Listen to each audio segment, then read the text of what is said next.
Hello, wrestling fans, and welcome to A Slice of Time. Nate Maxon, your host, here with you, and I am joined this week by my good friend, Mr. Archie Mitchell. Yes, it is I, the provocator of indie results, Archie Mitchell. Well, I'll have you know there are indie results this week. So Yes, we my have it. favorite. We have it, and it's ready to go. It's fired up. But again, ladies and gentlemen, this is Slice of Time. This is where we go back 25 years ago in professional wrestling to discuss all the news, the results, the TVs, etc., etc., etc., going back in time. And as I always like to say at the beginning of the show, I give credit to, got a cough, I give credit to all of the news that we pull is from the Pro Wrestling Torch newsletter. So just always like to give credit for where your source is coming from, you know? Right, right. So we are going, this is the cover date, December 7th, 1996 this week, 25 years ago. And the lead story we have is an update on the Royal Rumble, of course, coming up in the beginning of 97. In an effort to attract 71,000 fans to the Alamo Dome in San Antonio, Texas for the Royal Rumble, the WWF is taking several out-of-the-ordinary steps. They have established a trial working relationship with Antonio Pena's AAA promotion out of Mexico, in part because the WWF believes AAA talent will help draw a crowd at the Alamo Dome in San Antonio. Right. The WWF, the most obvious recent example was at the World Peace Festival in Los Angeles last summer.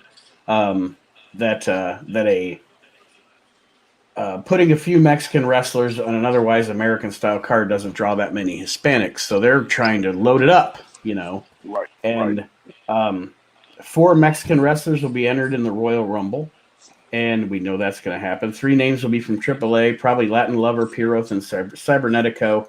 The 4th will be the legendary Mil Mascaras. Who didn't know what the Royal Rumble was? Yeah, obviously. He crossbody to eliminate himself. Good job, Mil. Yep. Good job. Right. And what I didn't know is that I never knew this until I just read this just now. Also, what may be unprecedented for the WWF, they plan to black out pay-per-view access in San Antonio and the surrounding region.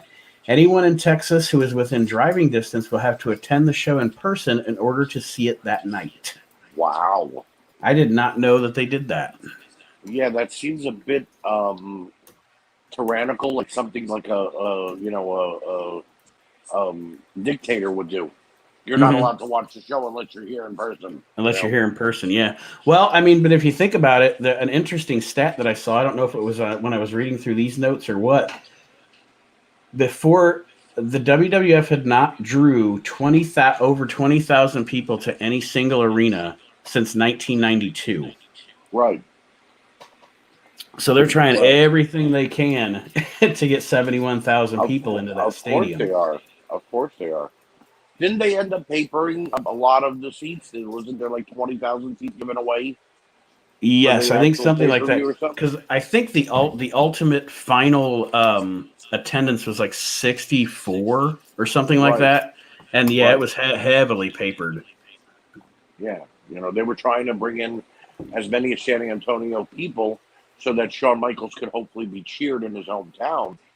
What they didn't realize is that they had pushed on down our throats for the last 6 months, so even his own hometown might have slightly booed him because Sid was the new puppy of sorts. Right. He was the new toy, so it was like, ooh, we got to cheer this guy. It happens even in today's wrestling, so. Yeah, kind of crazy. I had always heard, and I don't know if it's true or not, but they were also counting on a lot of people, what do I say, that knew Shawn Michaels to show up. Right. But apparently, family were going to be buying tickets, right? Yeah, but apparently he had alienated so many people that he didn't even have that many people show up that they thought were going to show up to see him that knew him. Right. Yeah. So, trying to see here if they're. much as any other. There isn't a lot of actual, like, there's a lot of, these are house shows that are coming up, house show lineups and stuff, but there isn't a lot of news from the WWF. Let's see. After Kurt Hennig first no-showed his WWF commitments a few weeks ago, the WWF offered him a 5-year deal at $300,000 per year as a downside guarantee in an attempt to entice him to stay with them and not join WCW. Hennig, though, turned down that offer in part because WCW's 3-year contract offer was significantly higher. The latest the latest public line in the WWF was by Jim Ross on the December 2nd hotline update, and he said, "Mr. Perfect, from what I can gather, is not communicating with the WWF. Let's hope this thing can get settled in an above-board fashion. The WWF certainly feels, and I concur, that they have a binding contract with Mr. Perfect. I don't always side with the WWF, but the WWF seems to be in the right in this situation. Let's hope this thing doesn't end up on court TV someplace. Maybe it can be settled in a more civil way." And of course, it's not, because Kurt's on his way to WCW at this point. Right. I love the fact that while all this was going on, WCW was bringing Larry the Axe Hennig and putting him front row, almost like they were teasing the WWE. Yeah.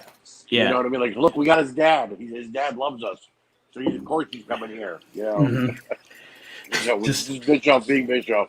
Yeah, just sticking him with the hot poker. Yokozuna was unable to go on the tour to the United Kingdom and Middle East due to what WWF is reporting as an illness. T.L. Hopper replaced Yokozuna, to which Ross said, "T.L. Hopper has replaced Yokozuna on the tour, which is great marketing by the WWF and especially Vince McMahon. Let's let the whole world see the wrestling plumber. That's something we can all be so very proud of." Right.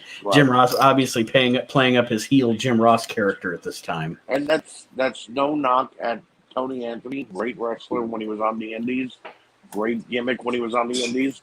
But T.L. Hopper replacing a former world heavyweight and world tag team champion, no thanks. Yeah. You know what I mean? Mm-hmm. Absolutely.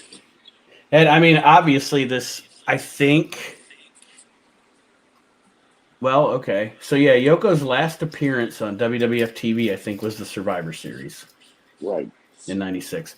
And then I think at this point, they are getting to the point where they're sending him to, like, the weight rehab thing or whatever, right? I believe. And then he's walking out. And then he's staying a week or so and walking out.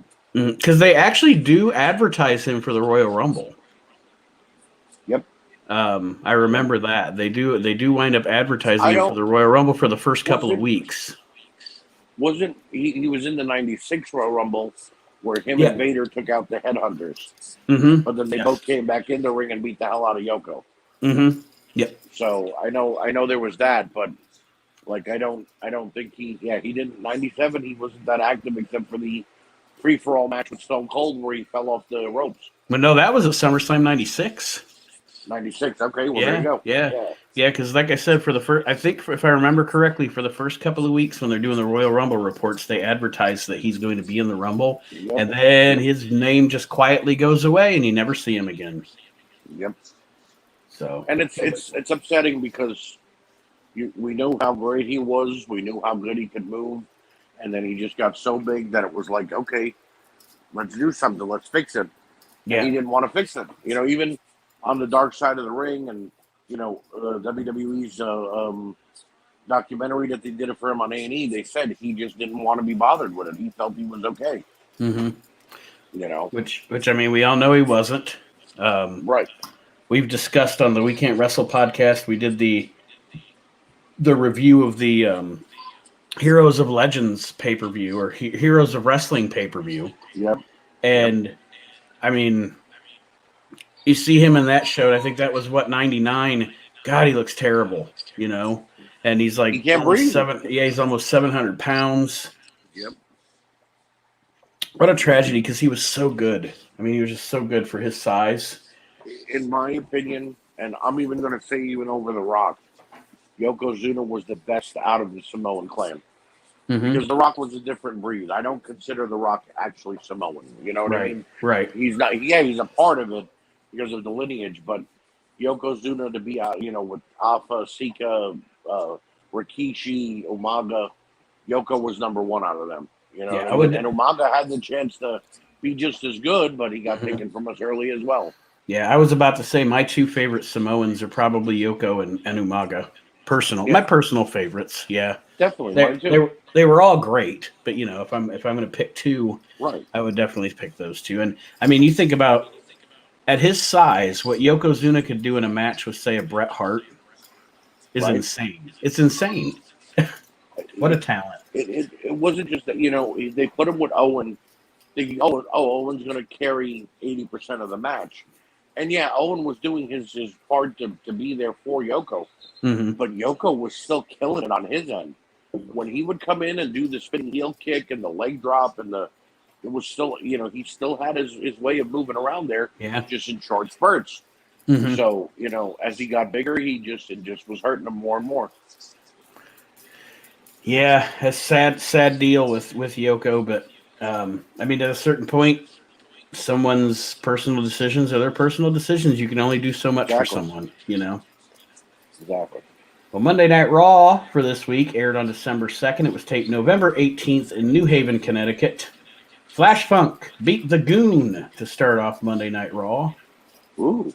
I'm sure at some point during that match, Vince McMahon went, "I know that's right." The Pimp Daddy versus the hockey player. Yeah. welcome to WWF 1996, ladies and gentlemen. Yeah. And then the fake Diesel beat Phineas Godwin. Man, that guy could have been such a big star if he would have just stuck with wrestling. He could have been mayor of a small town in Knoxville, Tennessee. You know But what? A man can dream. yep, Um, because of the recent, at this point, I think this week back in '96, Tiny Tim passed away. So they replayed the segment with Jerry Lawler and Tiny Tim from Monday Night Raw in 1993. right. I talked about this last week on the show, which I hope everybody wasn't bored since it was just me by myself. But No, it the was still a good show. the Shawn Michaels at this point is it's weird because they know that he was booed at the Survivor Series. Right.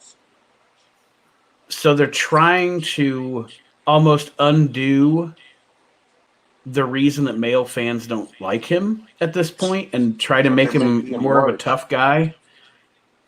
Yeah, that's what I was gonna say. He looks wishy-washy because in this Well, interview here segment, he he talks about how last week Vince talks about how he was defensive last week. And then I'll just read this. Michaels then apologized for not being defensive enough. Michaels said last week his emotions got the best of him, but he admitting to be a very emotional person. McMahon said when you have your emotions under control, you're really at your best. Michaels said he wasn't upset about Sid using a camera against him because that's the line of work I'm in.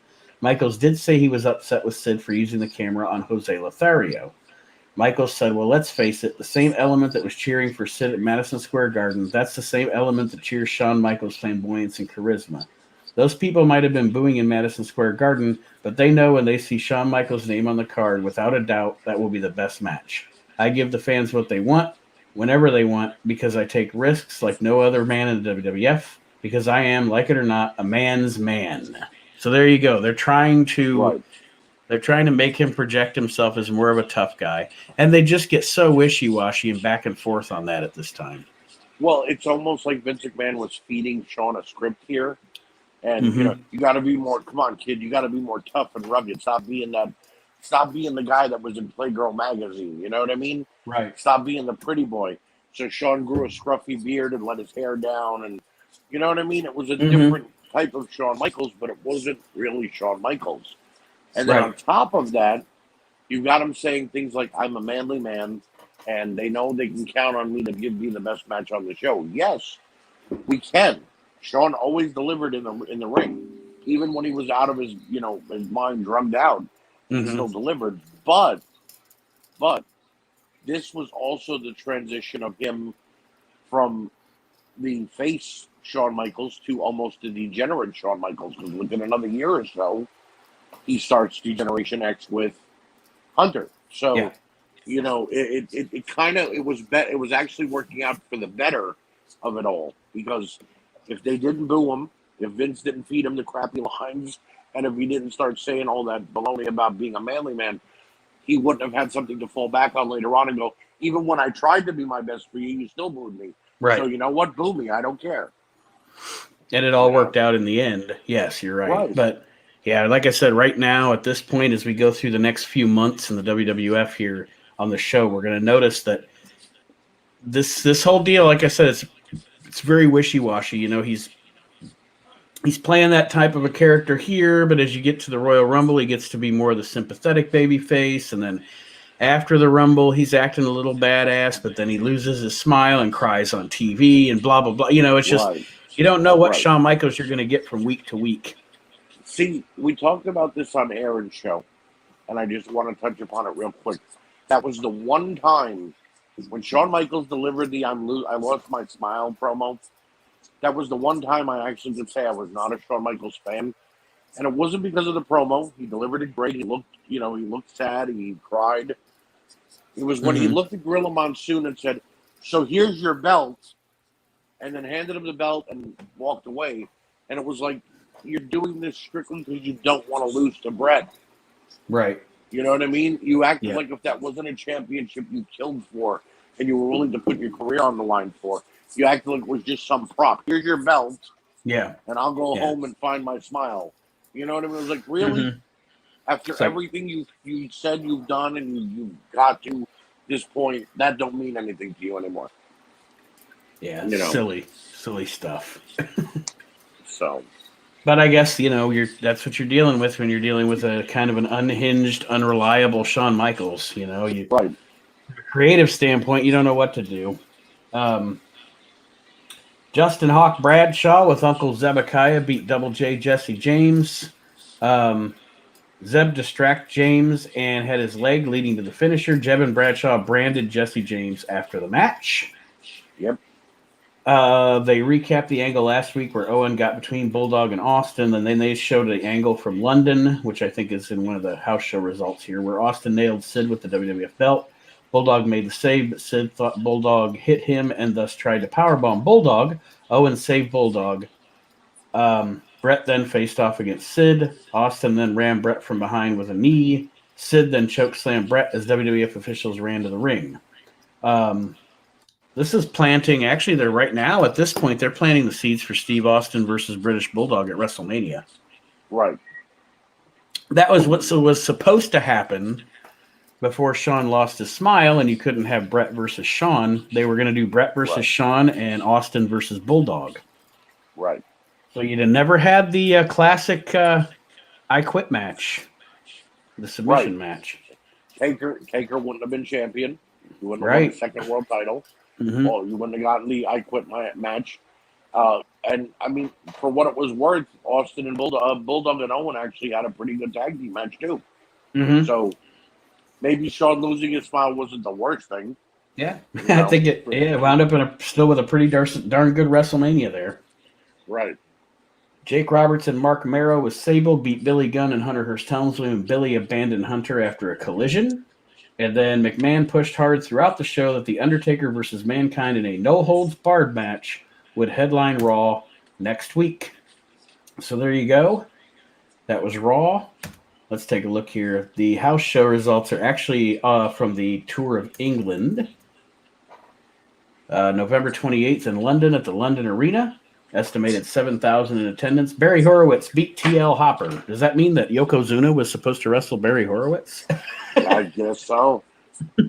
Damn. No wonder he didn't want to be on the card. Right. Yeah, it wasn't my weight. It was that match. You know what's one of the funniest things ever? Or I guess what blew my mind as a kid? What?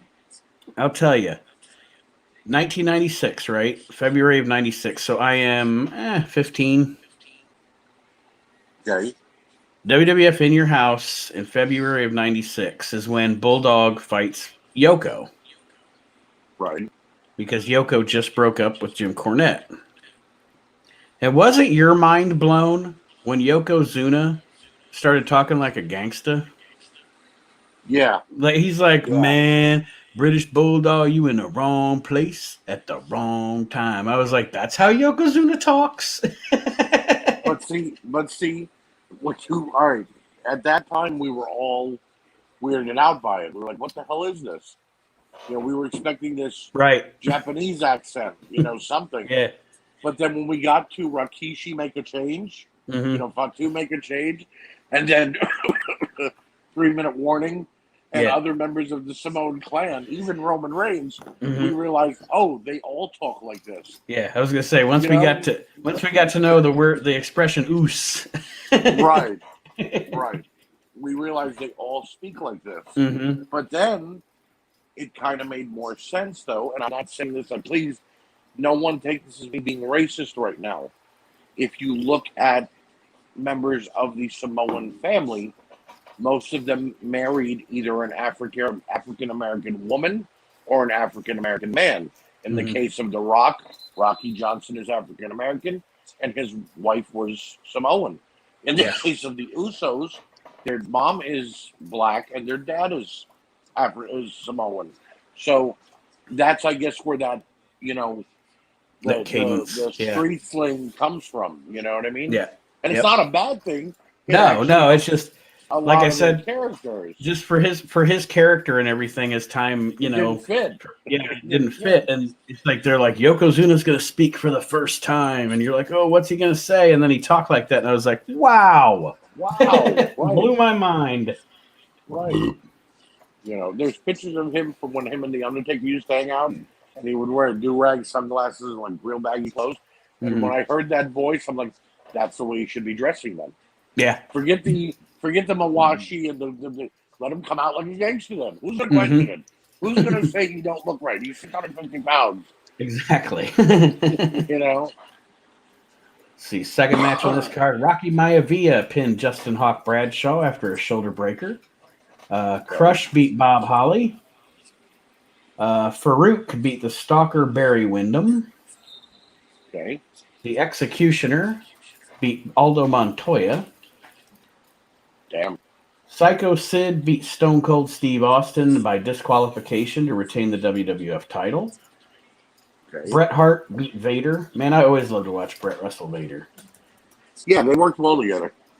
The British Bulldog and Owen Hart beat the Godwins, and The Undertaker beat Mankind. See, that right there to me, that's a WWF card. Like, young Nate would have loved that card. Start off slow, but then get hotter as it goes. Mhm. Keep getting better as it goes on.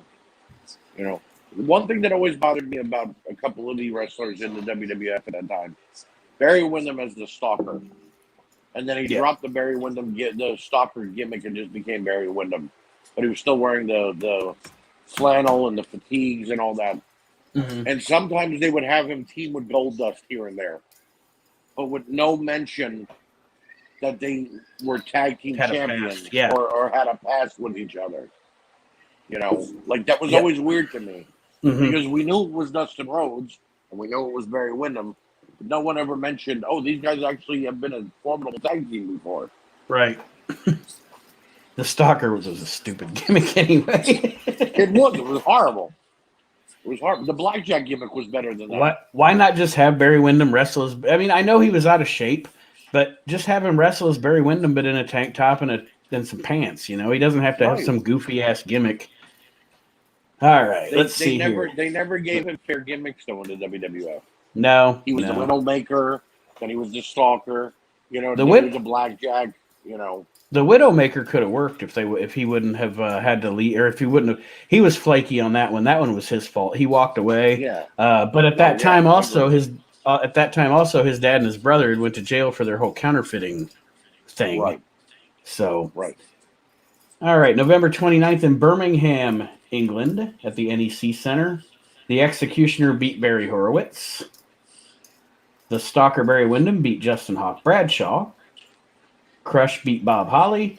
Rocky Maivia beat TL Hopper. So was it going to be Rocky Maivia versus Yokozuna? Yoko? That might have been a good match. Yeah. Bret Hart beat Mankind. Steve Austin beat Aldo Montoya. The Undertaker beat Vader.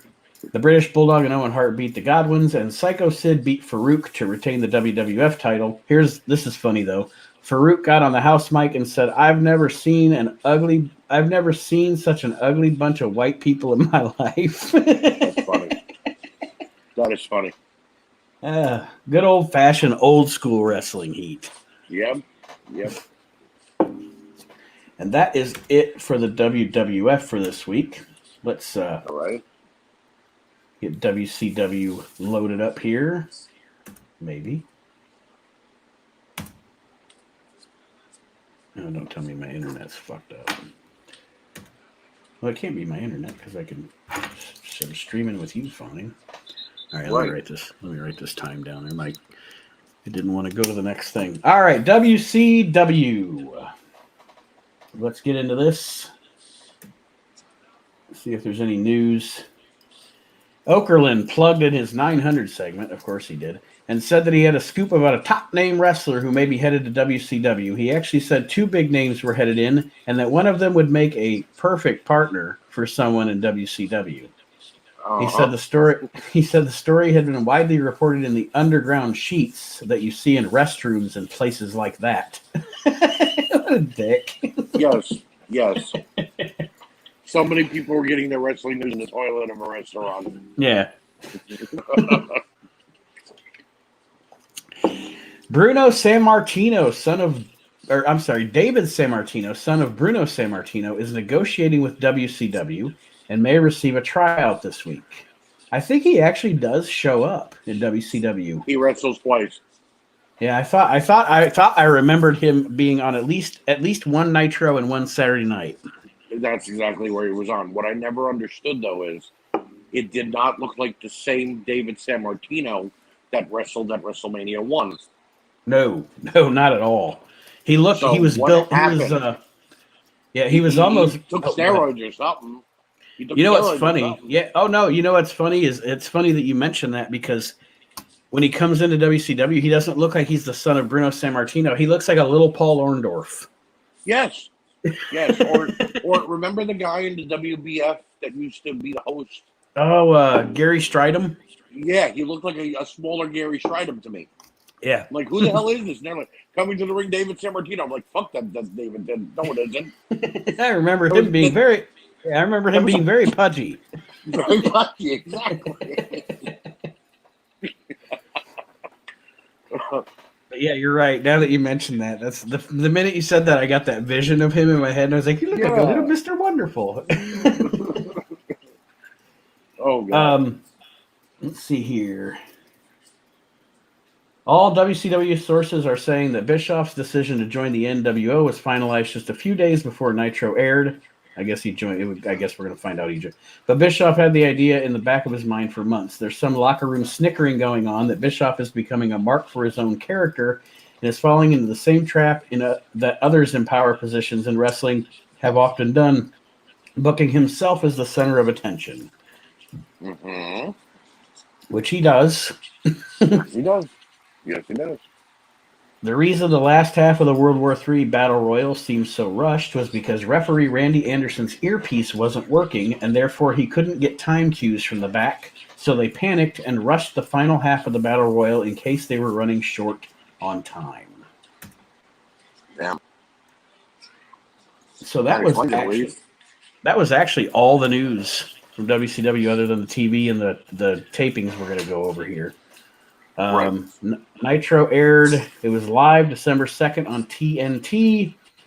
Obviously, Tony Schiavone and Larry Zbyszko opened the show. Rick and Scott Steiner came out. Rick challenged Sting to another match, and Scott said he'd be in his brother's corner. They showed what happened last week between Rick Steiner and Sting.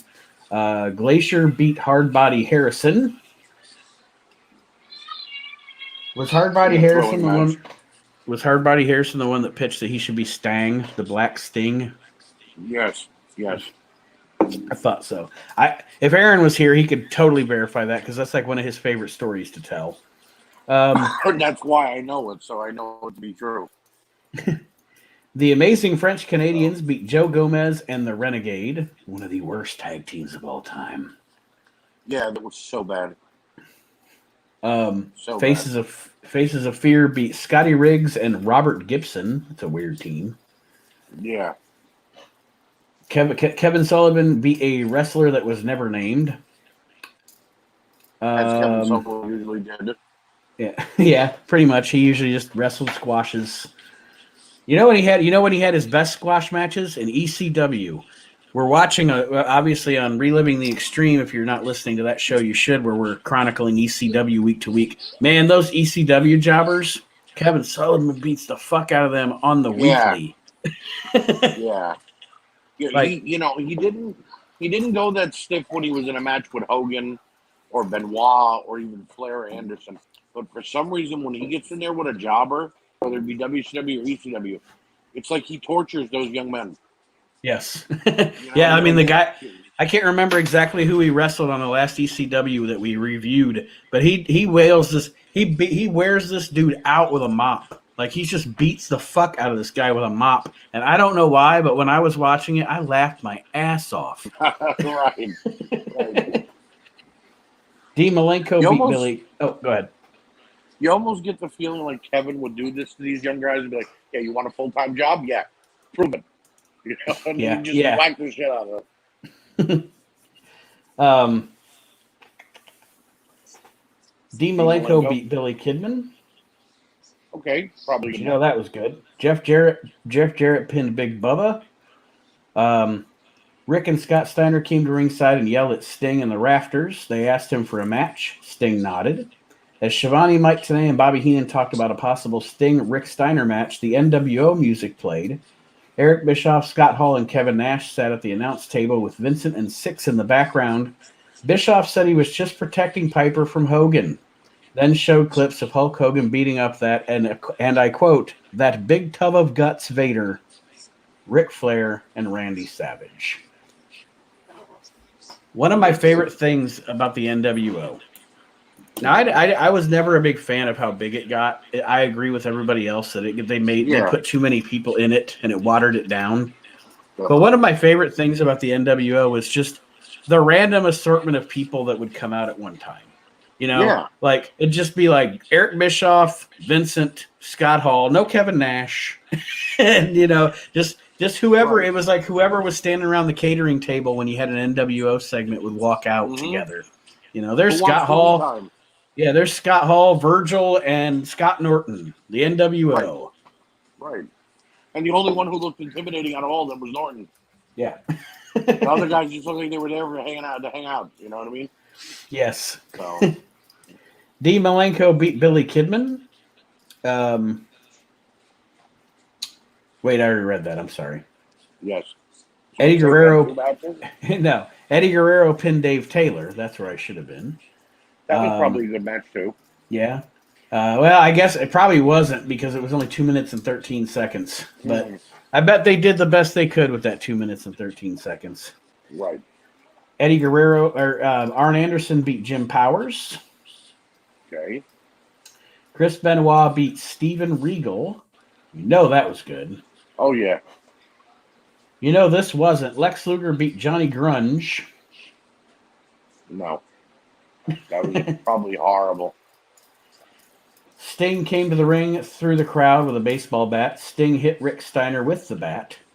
Scott got in the ring and protected Rick. He handed Rick the bat. When Rick went to hit Sting, Scott stepped between them.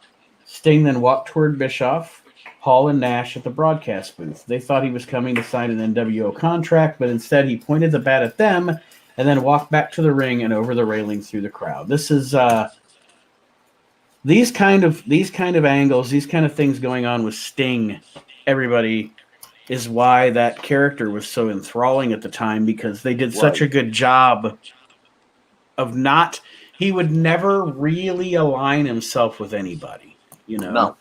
And they did a very good job with it.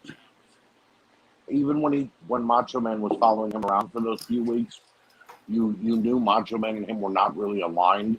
Right. It's just like Savage had nothing going on, so you walked with him. But I always wondered if Sting maybe got in his head and said, they said you can't wrestle again unless you're under an NWO contract. Maybe he told, because if you think about it, Savage wasn't a great NWO member, except for when he was Mm-hmm. fighting DDP. He caused a rift with Hogan and Nash. Then they made the Wolfpack, and he joined it. So maybe Sting kind of told Savage, you could join the NWO, get Miss Elizabeth back, wrestle again, and then when you're ready, just cause a ruckus. Mm-hmm. You know? Yeah, yeah, and I mean, with Savage, even with Savage being, he was kind of, I guess, the perfect guy to have that first loose alignment with the Sting character, because Randy Savage Right. essentially, you expect his character to be kind of unhinged anyway. Right.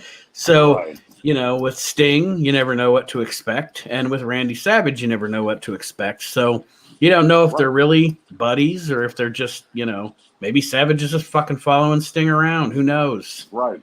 Right. I'm bored. They won't let me wrestle. They won't give me TV time. I'll follow you for a couple weeks. Yeah, Okay, come on. I dig it. Yeah. All right. The November 30th edition of WCW Saturday Night was taped in early November in Orlando, Florida at Disney MGM. Here we go. Chris Jericho beat La Parka. I would like that match. Yeah, I would too. Yeah, I like La Parka. I don't know. La Parka's my shit, man. I love La Parka. I just finished a La Parka Elite Custom, and it's my favorite thing I've made. So, Yeah, that's cool. I'm a La Parka fan. Gene Okerlund interviewed Lex Luger, who said he doesn't know where Sting is coming from, but he smells of the NWO. I don't know what that means. The NWO looks like they might smell like Old Spice or Axe body spray or something. Right. Steven Regal pinned Bobby Eaton. That was a good-ass match. Definitely. Karu pinned Sonoka Kato.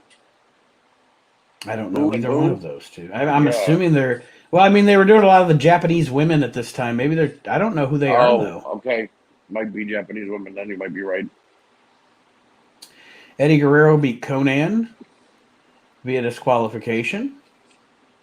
Right. Conan was in Dungeon of Doom. This is kind of jumbled.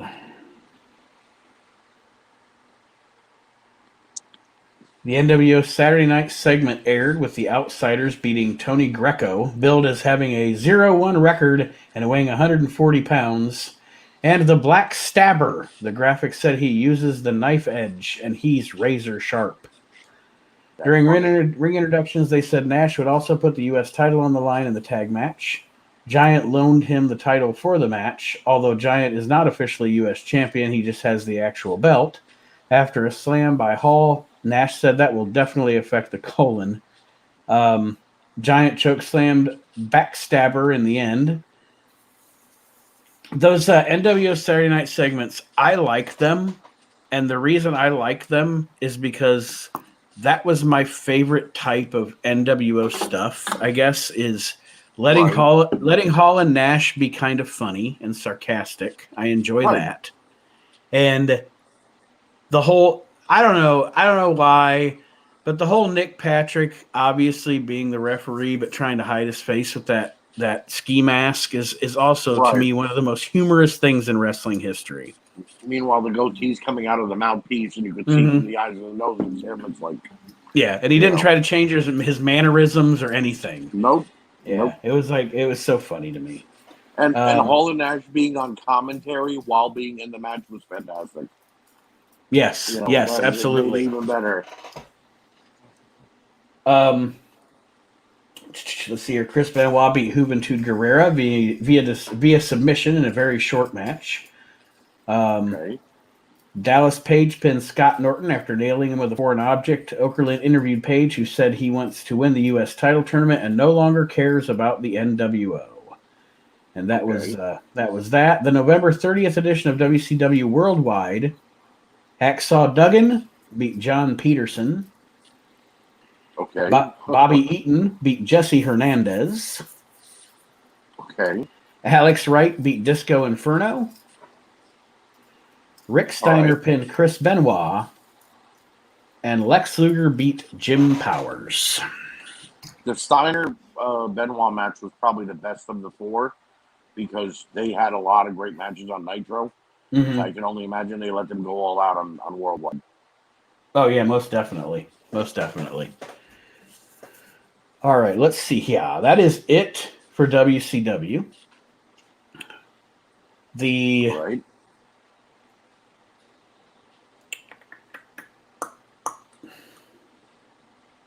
trying to see here if there's anything. See, I thought with the ECW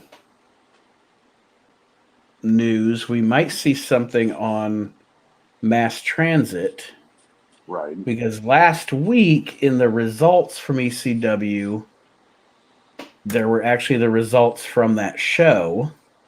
Okay. So maybe it's not. Maybe at this point it hasn't like I guess what do I say hit the wires yet as far as like Right. the shit hitting the fan because there's nothing in here. Actually, all of the ECW news here, and we're not going to read it because it is literally just upcoming shows. Like Okay. December 6th in this town, it's going to be Sandman. So I don't. There's not really any news.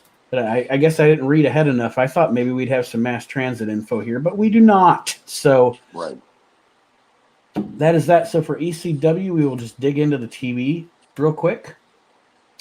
Okay. That always is a lot of reading because so much goes Right. on in the ECW TV show. Exactly. The show opened, it's the November 30th ECW TV report. The show opened with Taz giving his side of the story. Taz said he teamed with Sabu and carried him to a tag title win February 4th, 1995. He said everybody knows the guy's a mark for belts. To feed his ego, pose for more after magazines. He said a few months later, both he and Sabu got phone calls from a Japanese promotion.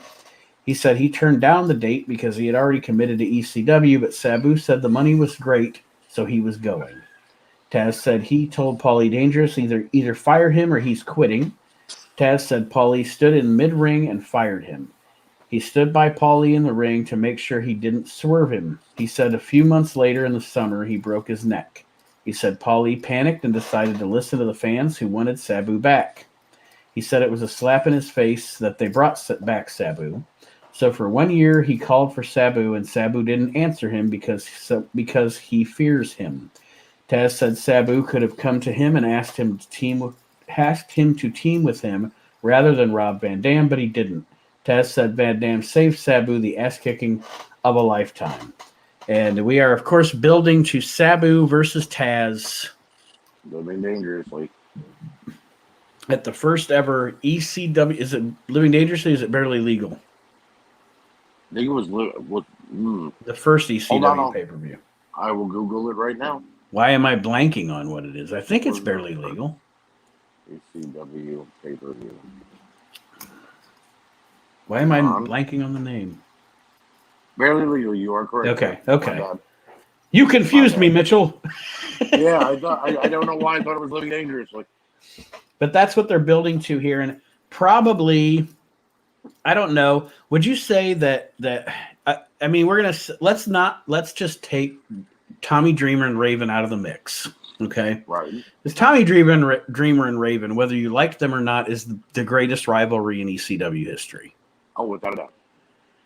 Would you say second to that is Sabu and Taz? Yes.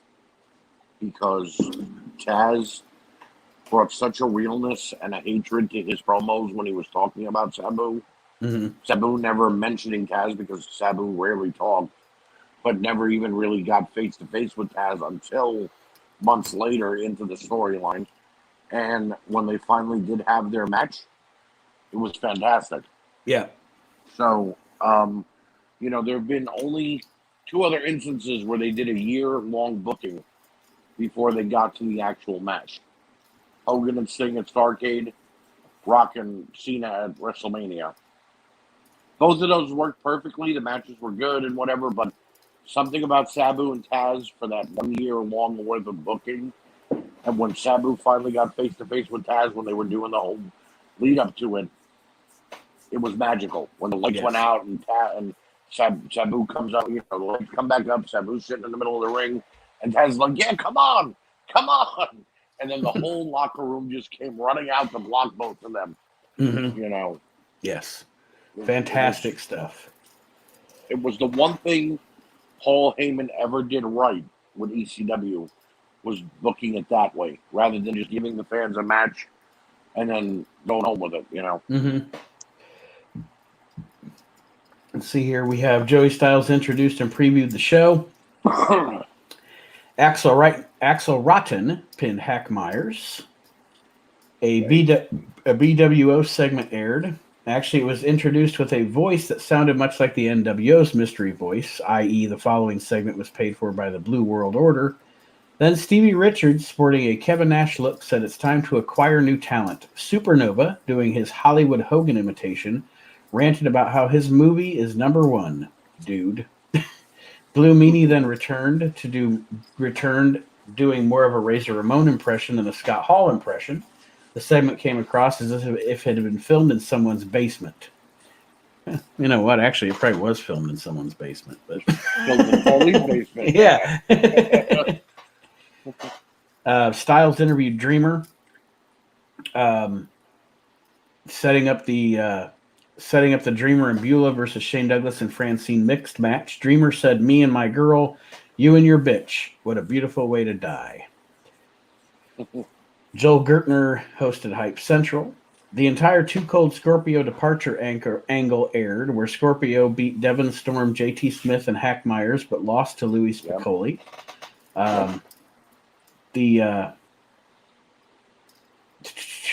Let's see here.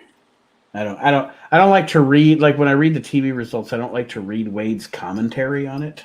So sometimes I gotta skip it.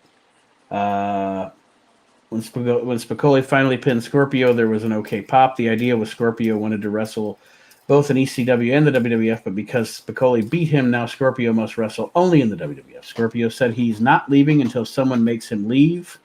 Taz came to the ring.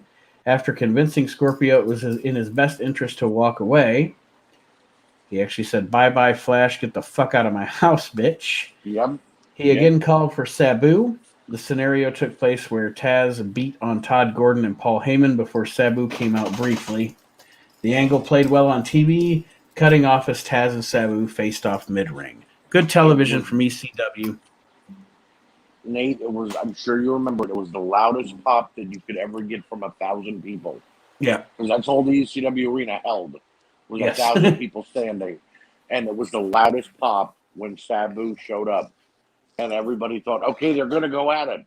And then nothing happened. But everybody was still, like the next day in school, everybody that I talked about would wrestle. Did you see it? Yeah, did you see it? Oh my God. Yeah. Oh my God, it's coming. They're going to go to blood. They're going to fight. The anticipation, yes. And, it's funny because you, again, I go back to reliving the extreme as we're watching the older episodes of ECW, watching those two come up together, in ECW and kind of build, be the two. Yes, I mean, granted, because he was such a large, huge, amazing talent, technically, ECW, they kind of built around Terry Funk at first. But when you talk about actual ECW homegrown talent, Sabu and Taz were really those first two that captured the imagination, Definitely. So to watch Sabu, them have Taz, Dreamer, Shane Douglas. Shane Douglas. Douglas was already known, but he reinvented himself there. That it was a different guy. Absolutely. He wasn't the same Shane Douglas we all remember when he left. Absolutely. The Sandman, those were ECW's core, their cornerstone. And, even to this day, when they do a reunion or they got to show up at a show, those are the guys you see. So. Mm-hmm. Yep. Okay. I need to have a little pee and smoke break, and then we'll do indie results, and then we'll be done. Sounds good. All right. I'll be right back. See you in a minute.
All right. Did somebody set up a booby trap when you got back to your chair?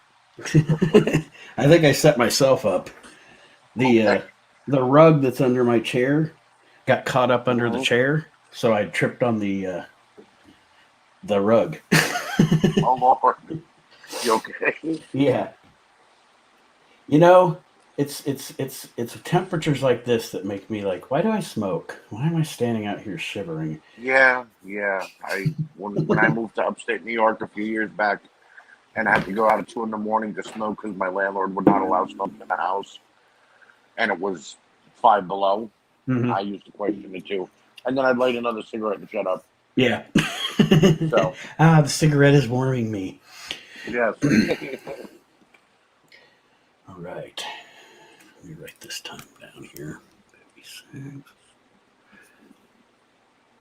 All right, that's it for all the Major League Wrestling from this week 25 years ago. However, we have 2 weeks worth, Archie. Is it time?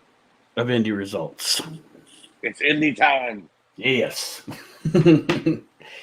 And I think we're going to be joined by Aaron Maxon as well here shortly, it looks like. Excellent. Yeah. I like having Aaron around for indie results. I do too. He and I get a kick out of the names together. Yes, it's fantastic. Just click the link. We kept it going. So we may have some Aaron here on Slice of Time, and while we wait to see, I guess I'll do this part right now. If you have not yet, there are other podcasts on the WrestleNet Radio Podcast Network that you can listen to. One with my friend Mr. Archie Mitchell and Mark Brew. It is If You Smell What the Arch is Cooking. That is our modern product show every single week. Yes, and this week we'll be talking about the week's worth of wrestling for this second week of December. And then next week we will be reviewing War Games NXT. Which I really enjoyed thoroughly. Mark told me that he wasn't really a fan of it, so I think that'll add to the contrast of the show. We don't really argue as much as we just disagree and then come to terms with it. Yes, so. and I actually I did message Mark the other night and told him you guys are doing a great job as a team. I really enjoy the show. You're doing an awesome job with that one. I'm sure he appreciated it, and he was like, come on, let me join the show with you. Let me join the show. I'm like, yeah, come on. I'm not opposed to having somebody on with me. I was only doing it alone because I know when we used to just do the Modern Product Show on Weekend Wrestle, it drained the hell out of you. And I know Aaron's busy certain days, and Chris and, David and everybody else is always busy. So I said, all right, I'll do it myself. So. Yeah, and we are not going to jump the gun here. We're not going to change the name of the show to If You Smell What the Arch is Brewing. Not just yet. No. I will get top billing because of my ego. Because my ego will, Archie gets cheeseburgers, and Mark and I have worked out a deal, but he only gets ketchup packets. So right. That's it. For now. Aaron Maxon has joined us. What is up, hey Aaron? What's up? From the Reliving the Extreme podcast. Top billing there. Yeah. Well, Aaron's going to join us here as we round out the show with indie results. Yes. 2 weeks worth, Aaron. 2 weeks worth. All right. We love indie results here on the show. You got to say, I would say, ladies and gentlemen, as far as this show goes, indie results, that's our shit right here. Right, because we've watched everything that Nate's talking about like 85 times already. Yeah. And we've talked about it already. So indie results is like that ending. It's that ending bit where we can go, hey, I remember that guy. Or who the hell is that? Yeah, what the fuck is that name about? Let's see here. We will start. We are the week of November 3rd through the 9th. Northern Championship Wrestling, November 8th in La Vitrée, Quebec, at the Flea Market. Oh, man. you could find some dollar socks and get your wrestling match. Yes. Well, at this flea market, Iceman beat Mike Lyons, Okay. and Dream Killer beat Gentleman Dan. Mike Lyons is the untrustworthy guy on the roster. Right. Mike B. Lyons. His middle initial is B. Alexander the Magnificent. Uh-huh. Beat Probably a paunchy fucking balding white guy. Looks like Mr. Ooh La La. Yeah. He beat Mark the Grizzly via countout. Now, shouldn't Alexander the Magnificent, and you said his name was Gentleman Dave? Shouldn't Gentleman they have been Dan. A tag team? Gentleman Dan. Shouldn't they have been a tag team? The Magnificent Gentlemen? Well, yeah, they're later on. They'll probably have a tag match with Mark the Grizzly and Mike B. Lyons. Yeah. The Sweet Boys. The Sweet Boys. What, Aaron? I was just trying to think, like, do they come out and do Mark the Grizzly and B. Lyons? Do they come out to the Wizard of Oz thing? Tigers and bears, oh my. Oh my. Tigers and bears, oh my. Go ahead, sorry. The Sweet Boys. Ugh. Mm-hmm. They beat Sly Dancer and Ivan the Terrible. I imagine two guys in ascots coming out with candy in their hand. We're the Sweet Boys. It's not what I was imagining. You What said were you ass. imagining? You said Like- ascots. Like assless chaps and leather hats.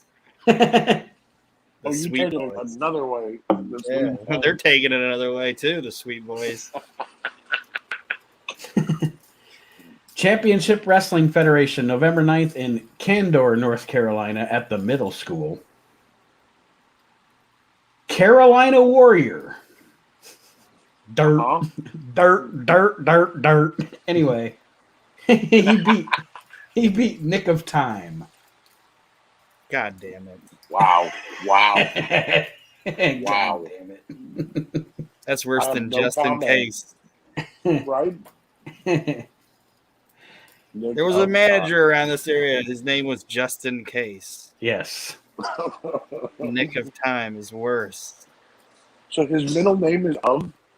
Yeah, it's Nick of Time. Yes. They could have at least just made it like a O, like Henry O. Right. Godwin. Just make it an Nick O. Time. Nick O. Time.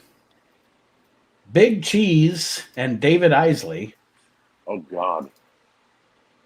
They Beat were Isley was on the other week because he had I thought he should have a brother. Yes, the Isley brothers. Well, they beat Cruel Connection, which is Willie Clay and Ray Hudson. I have no problem with the tag team name of Cruel Connection. I like that. That's normal. But Mr. Cheese, what was his name? Mr. Cheese? Big Cheese. Mr. Cheese is better, I though. like Mr. Cheese, but he's better, yeah. Mr. Cheese sounds like a generic version of Cheez-Its. Yeah.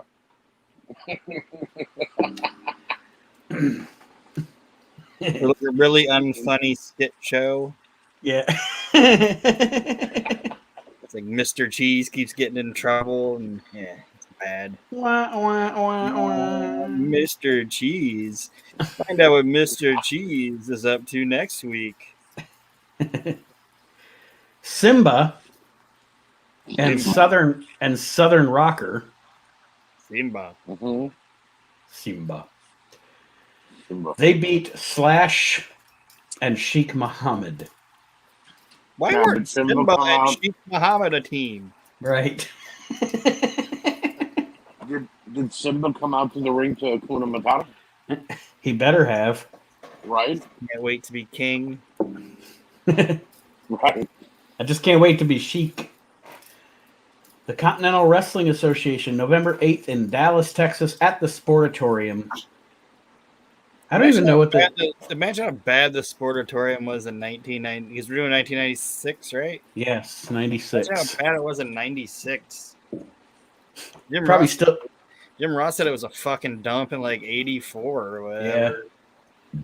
I don't think the place ever had air conditioning. He said like fucking rats would like fall into the goddamn deep fryers and shit. Jesus Christ. And how many people were there? It does not have an attendance here. Okay. I don't even know what this means. Cedman, CED dash man. Cedman? I don't even know what that would be, what that gimmick would be. But anyway, he beat Doug Masters. Grappler beat Derek Stone. Okay. The Renegades, which is Sam Houston and Charlie Norris, beat the Sicilian Studs, of course, Guido Falcone and Vito Mussolini. Okay.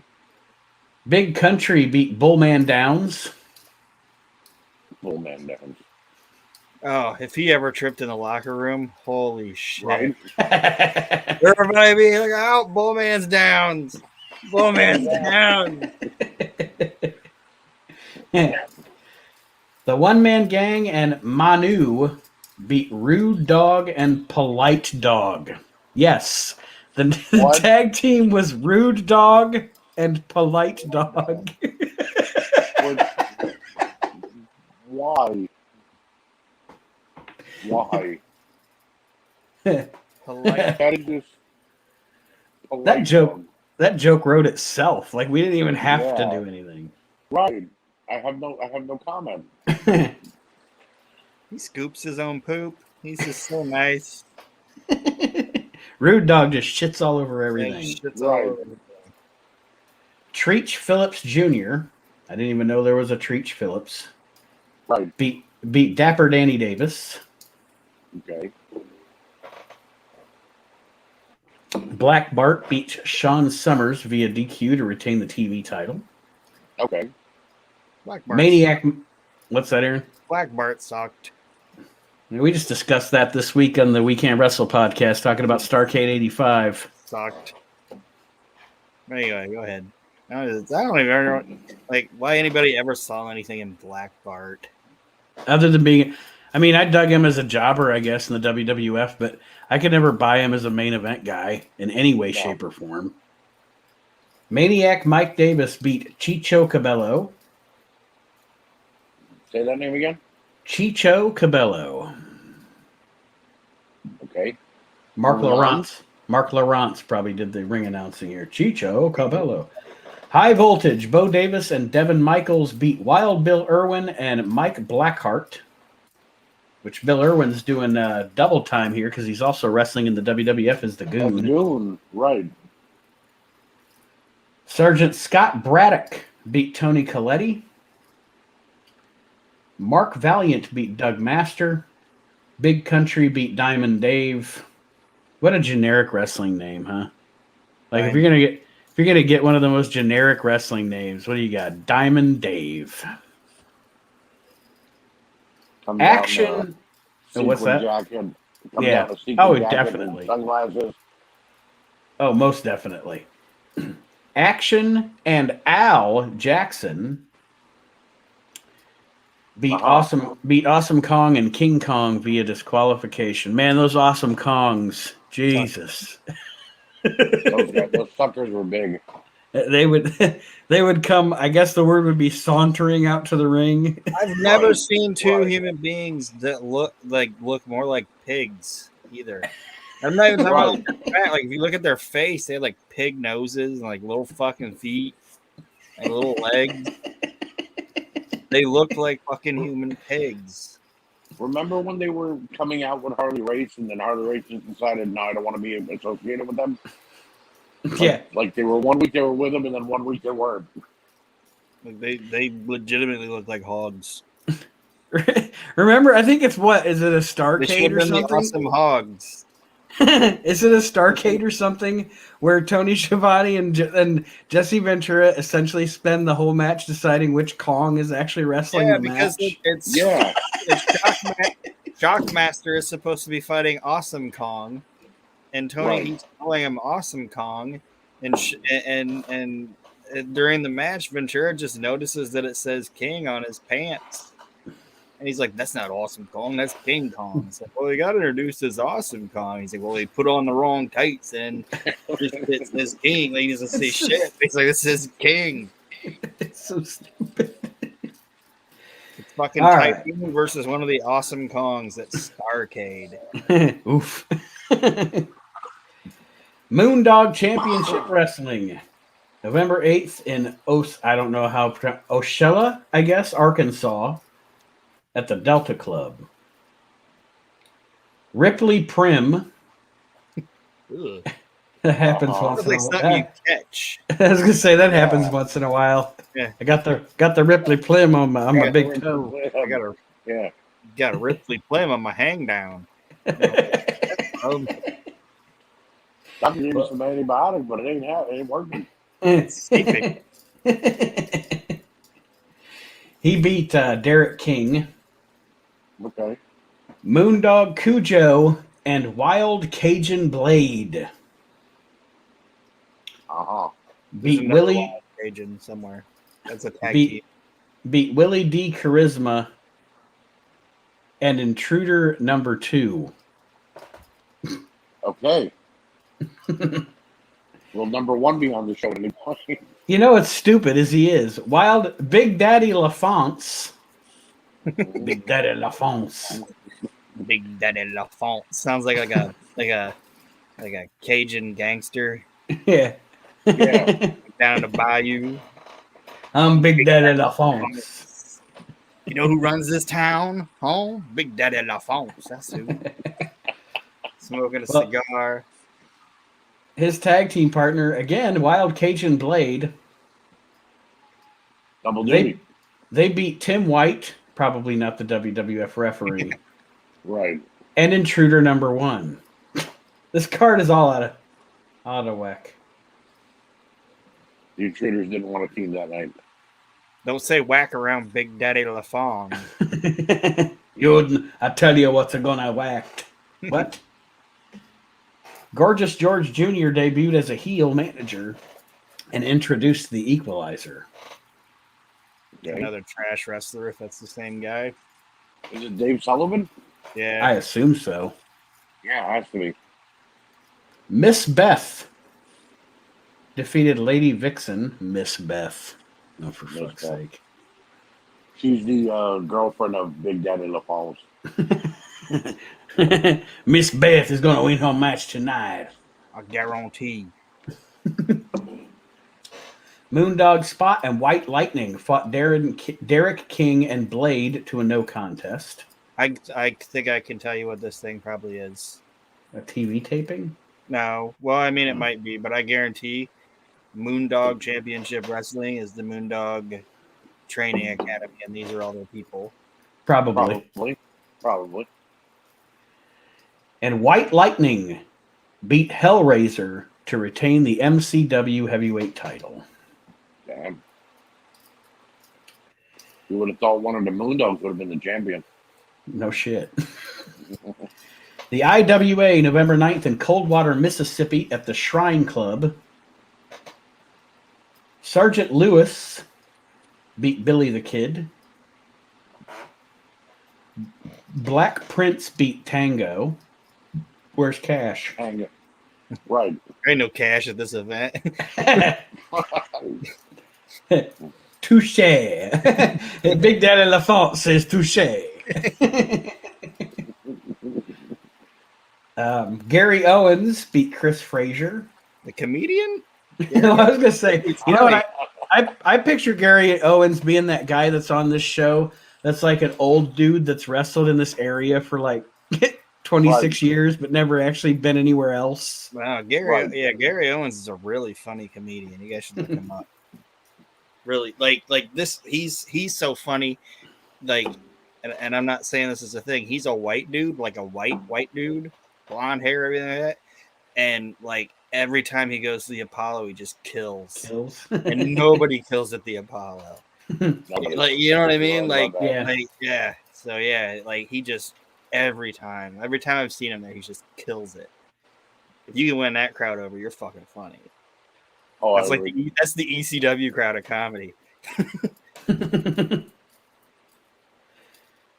Sniper Charlie Parks and V-Man, not Z-Man, it's V-Man, beat Thunder and Black Dragon to retain the IWA tag titles. My name's Okay. Tom Vank. Nice to meet you. Tom Vank. Blackjack Daniels won a battle royal to earn a shot at the IWA champion Brickhouse Brown. But that didn't happen on this show because we're going to the next show. Brickhouse Brown. Brickhouse Brown. That guy was charismatic as shit. Yes, he was. Says he didn't get in the WWF though because he wouldn't do stuff with Pat Patterson. That's what he said.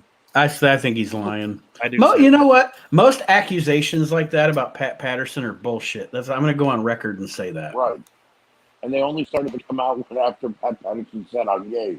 Yeah, exactly. NWA, November 9th in Mendham, New Jersey. Oh, God. With an attendance. Do you know about this place? You said, oh, God. Is this a hole in the shithole? wall. It's like 23 people in the whole town. Well, they brought in 300 for this bad boy. Oh, okay. Jimmy Snuka must be on the card. They just their whole claim to fame is if your ham is broken, they'll fix it. They'll mend your ham. Right. We will mend ham. The Bushwhackers beat the Invaders. Oh, that's why. There's your draw, the Bushwhackers.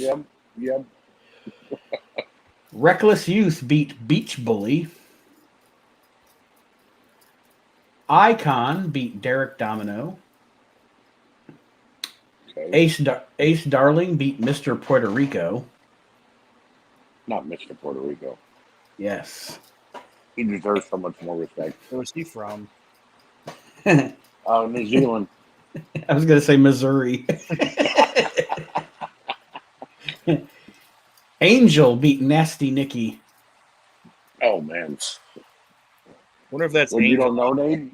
W Angel. It probably is because Jason Knight's on this card too. He beat Chubby Dudley. Yeah. Nate, what you don't know is Nasty Nikki is actually from Mendham, New Jersey. She's a hometown girl. Cousin Luke beat Rick Ratchet. Wait a minute, the Bushwhackers pulled double duty? At least Luke did. Unless this is like the hillbilly Cousin Luke. I don't know. Maybe. They got a Cousin Luke and a Cousin Luke on this show. I lost my damn place. All right. Okay, this name. Borte Lester Muhammad. Which is actually Rasta the Voodoo Man. Is he the hitman for Big Daddy LaFrance? Came out to, I'll put a spell on you. I could book indie wrestling so great. What's that? I could book indie wrestling so great. like, if you don't, my thing, like, how do I say it with indie? Like, like indie wrestling always, they always try to be like a small version of what you see on the WWF or WWE. They always said that. Like, I think it should just, if you can make it as silly as possible, and I shouldn't say silly as possible, but make it silly but not fake in the ring, you could attract people like us. You know what I mean? Yeah, make it fun. Right. Yes, fun. That's the word. Like, don't make it like. And there's shit I see in Chikara that I like enjoyed and stuff like that, but don't make it like guys are like getting possessed by fake snake horns and blowing up by fucking grenade things or whatever. But what you say his name was? Rasta Killer. It is. Well, it's actually, you remember Rasta the Voodoo Man from GWF, but his name here is Borte Lester Muhammad. Yeah, and if he's like the voodoo man, like I said, just like, have him come out. Like, that should be the only ridiculous thing is he comes out to put a spell on you. Mm-hmm. When he gets in the ring, it's normal or whatever, but just little funny little things like that. Don't take your shit too serious. Well, he beat Don Montoya. He's a legendary East Coast dude. Yeah. And Billy Real won a battle royal. All right. Now, was his counterpart William Fake on the card? Willie Fake and Billy Real. All right, the week of November 10th to the 16th, Mid-Eastern Wrestling Federation doesn't have a place, a date, nothing. Bob Starr beat Joey Matthews. Steve Carino beat Adam Flash. Okay. Jason, the sexiest man alive, Knight, pinned our friend Earl the Pearl. Danny Rose beat Quinn Nash. Raven and Steven Richards and the Blue Meanie beat Johnny Gunn and the Samoan Gangsta Party. Wow. Wow. This card actually didn't sound too bad until Yeah, I'm just saying now. I kind of enjoy this so far. Yeah. Lucifer pinned Knuckles, Zanwich. Knuckle sandwich. Knuckles Sandwich. That is ridiculous. That is ridiculous. I would have told him to get the fuck out. Get the fuck out of here. Out of here with that knuckle sandwich. That's your bullshit. Lost my place now. Jimmy Cicero. Frank Stevens tonight. You know, there's knuckle sandwich. Jimmy Cicero pinned Joe Thunder. Darkside and Mark Schrader and Boo Bradley beat the Headbangers and Axel Rotten and Corporal Punishment. God. So there was some ECW was in the house. All right, CWF, Motor City Wrestling, November 16th in Warren, Michigan at the YMCA. You know why they went there? Rico Rodriguez. Why'd they go there? Because it's fun to say that. Well, Rico Rodriguez probably spent the night before. Right. And he pinned Steve Nixon. He is not a crook. Bobby Clancy beat Otis Apollo. Bobby Clancy. And Calavera Cortez beat Skull Gons to win the CWF heavyweight title. Calavera Cortez. Calavera, that's actually kind of a cool name. Yeah, it really is. I picture this sinister guy in like a all black suit, white shirt. Yeah. You know? Like he's like, you know, I don't know, you watch Lucha Underground, right? Yes. Remember the guy that was running it? Yeah. Picture somebody like that, you know? Mid-Eastern Wrestling Federation, November 16th in Hampstead, Maryland at the high school. Why is... never mind. Doesn't matter. Nikolai Volkov pinned Morgus the Maniac. Duke the Dumpster Drosy and Tito Santana pinned beat Johnny Gunn and Corporal Punishment. Malaya Hosaka beat Debbie Combs. Does Chad wind up on this show? He might. A lot of his kind of his people here. Yeah. Mark Schrader beat Jimmy Cicero. The Headbangers beat Darkside, Glenn Osborne, and Rockin' Rebel. King Kong Bundy pinned King Mabel. Oof. Oh man. Bet that was rough. That was a 15-minute match just because they moved so slow. Yeah, and Bundy's just going 5. And Mabel's going, I'm the king! And it's just the whole match. It's kind of like when you see, like, or the man, like, what is it, though? Like, one of those animals that go like this when they get frightened or whatever. Oh, shit. Yeah, I know what you're talking about, but I don't know. I can't remember what they're called. Yeah, but it's just like I'm just taunting each other till one of them just falls over. And in the main event, I mean, they only broke up 10 years before this. The Booty Man beat Greg Valentine. Oh man, It makes me sick. that was a classic if there ever was one. Makes me fucking ill. You sure that didn't happen at the YMCA? He's probably there because he's cleaning it. Hammerlock Wrestling, November 14th in Tonebridge Angel Center. It doesn't say what state. But anyway, Doug Williams beat Gary Steele. The Folkestone Flyers. Sounds like a Fucking AAA ball team. I was gonna say it sounds like a folk music band. Yeah. The Folkestone Flyers beat. Yeah, to me it sounds like a local ball team or a fucking hockey team somewhere. Well, they beat Seek and Destroy. And then they opened for Blues Traveler later on that night. You guys are gonna love this name. Okay. This is fantastic. Guy Normus, the TV clown.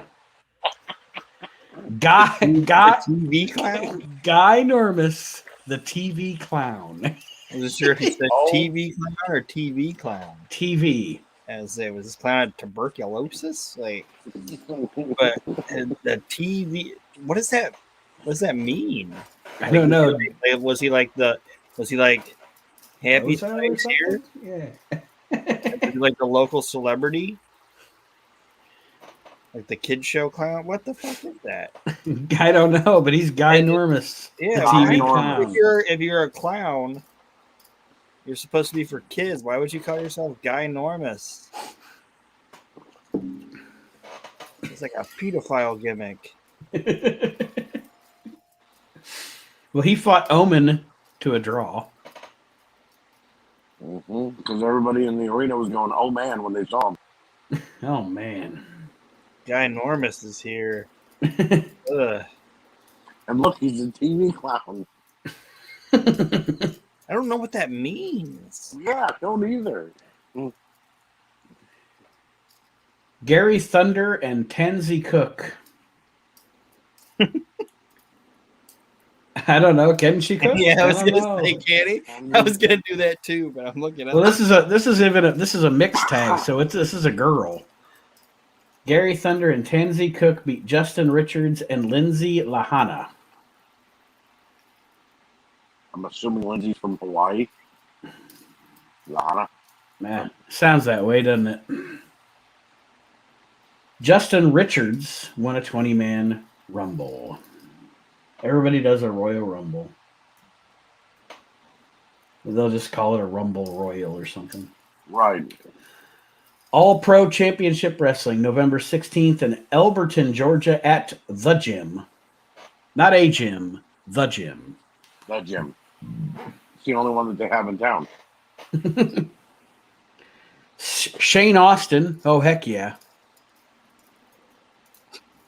He beat Kamikaze Kid. I'm glad Aaron laughed at that because, anyway, the Road Hogs.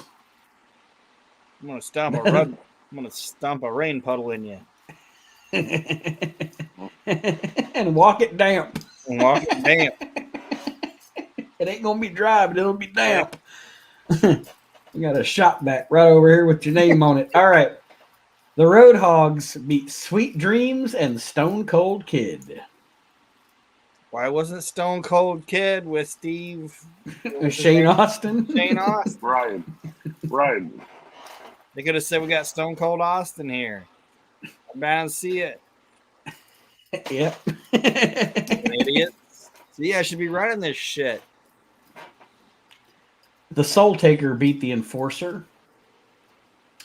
And Shane Austin beat Rick Michaels for the TV title. Oh, that was a coincidence that it was Austin versus Michaels, right? Yeah. Austin versus Michaels.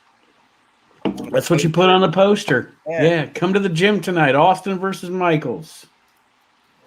Only at the gym. And the Road Hogs here, too. Yeah. Right. Oh, you didn't know?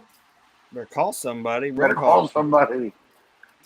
Wrestling Superstars, November 15th in Pueblo, Colorado. 250 in attendance.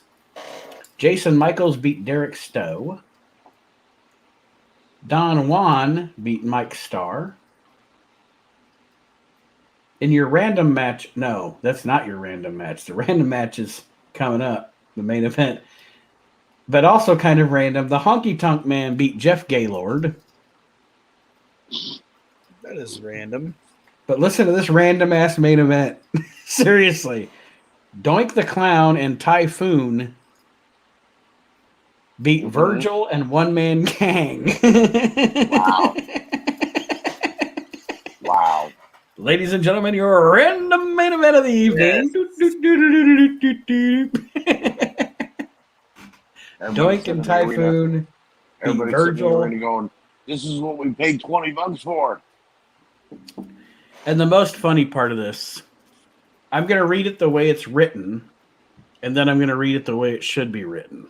Ready? The Road Warriors were advertised, but didn't appear. What it should say is the Road Warriors were advertised, but said, fuck this shit. Or I think the Road Warriors were advertised, but never even said they would be there. Right. Exactly. Turns out it was the Road Hogs. Yes. They found out they had to put over Doink and Typhoon and said, fuck that. Right. So they got Virgil on the cheap. He was willing to do it. Well, meat sauce and some fucking one man gang was already there. Fuck it. Right. And our last show for the night, Mid-American Wrestling, November 16th in Muskego, Wisconsin, at JC Hammers. You know, that's a bar. 150 in attendance. Axel Future. Asshole Future? Axel Future. Oh. I like your name better. Yeah, I like Aaron's name better. He pinned Super Ninja.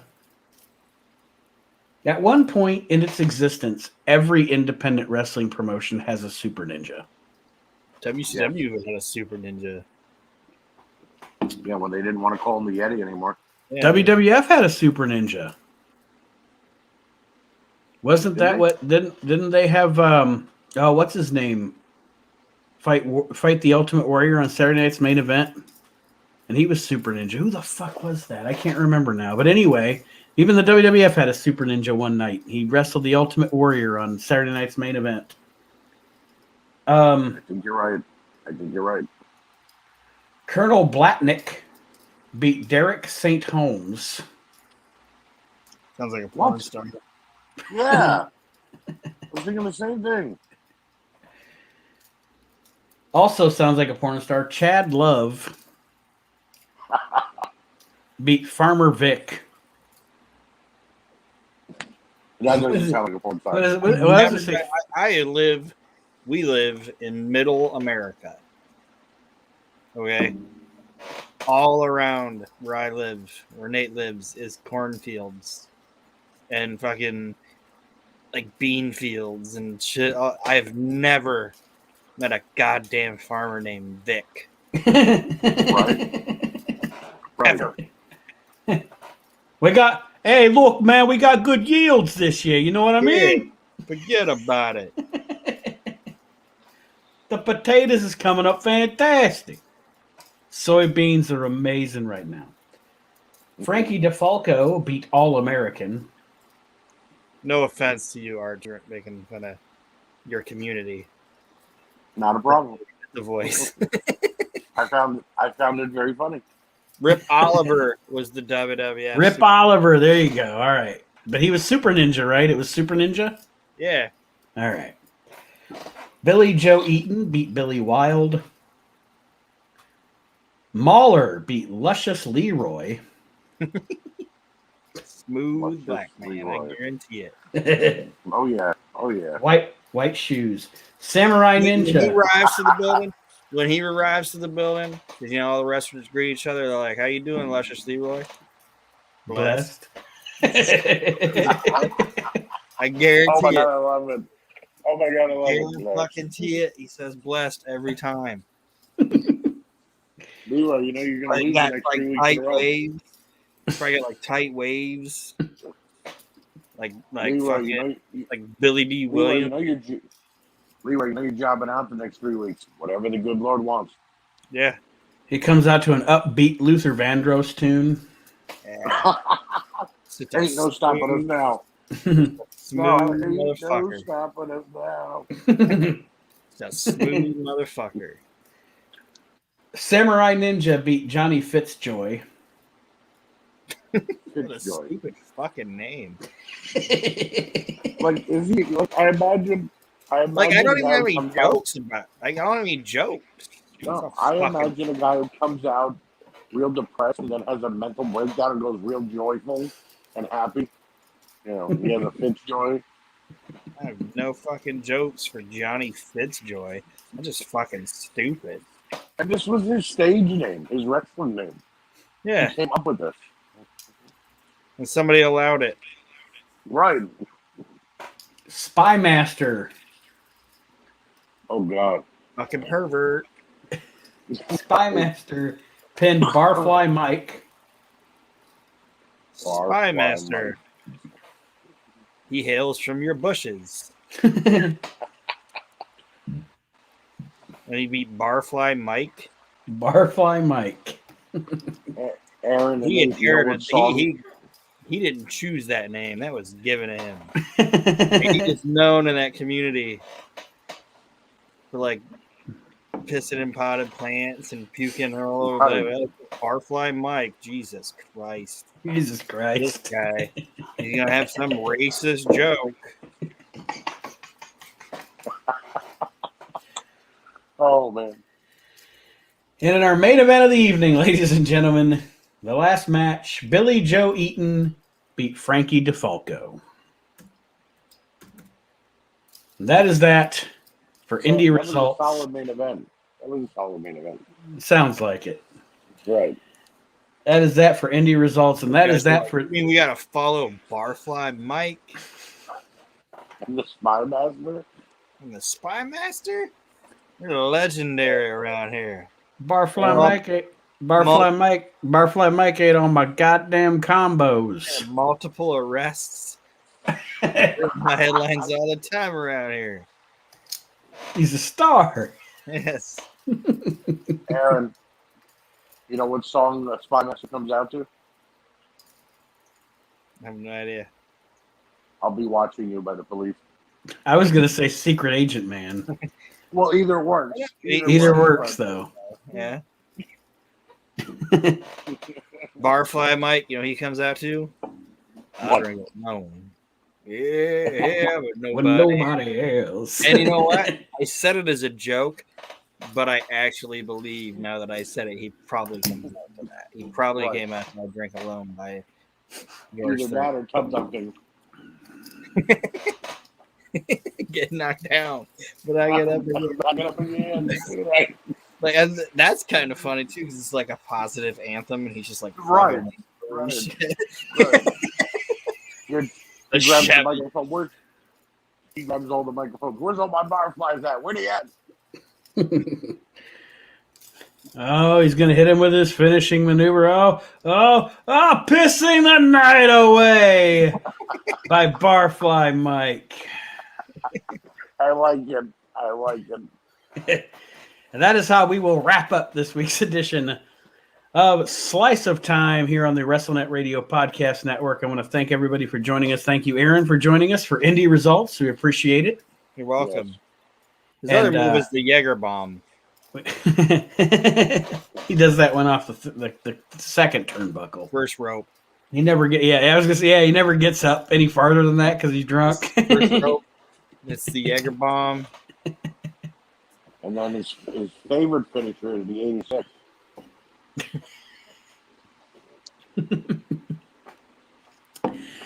And that being said, and then he takes the walk of shame. He takes the walk of shame out of the ring. And if he really wants to put the hurt on the guy and embarrass him, he hits him with the figure four loco. Oh, Lord God, man. That's the worst kind of drunk. You get the figure four loco on you, you don't know what to do. Can't stand upright. Ugh. It's one of the few alcoholic beverages that's ever actually made me sick at my stomach. Yeah. Like I got a pretty good iron stomach for alcohol. because I'm an alcoholic. And that Four Loko shit, that's garbage. I'd rather drink fucking that's- Boone's Farm. I'd rather drink Boone's Farm out of the bag than that shit. He's the I'd rather natty have a light Zima. heavyweight champion. He's the what? He's the natty light heavyweight champion. But he's got a beer belly. There were rumors Wait that every week. there were rumors that he was going to get into do a different sport, and there were rumors going around about the PBR, but then they found out they weren't talking about the professional bull riders. Right. We're talking about Pat Blue Ribbon. Yes. Oof. That'll make your guts pretty slippery. All right. Oh yeah. We're going to sign off here for this week for Slice of Time. Aaron, Archie, thank you for joining me. And we will be back again, ladies and gentlemen, next week as we go back 25 years ago in professional wrestling. And for this week, we'll see you next week. 25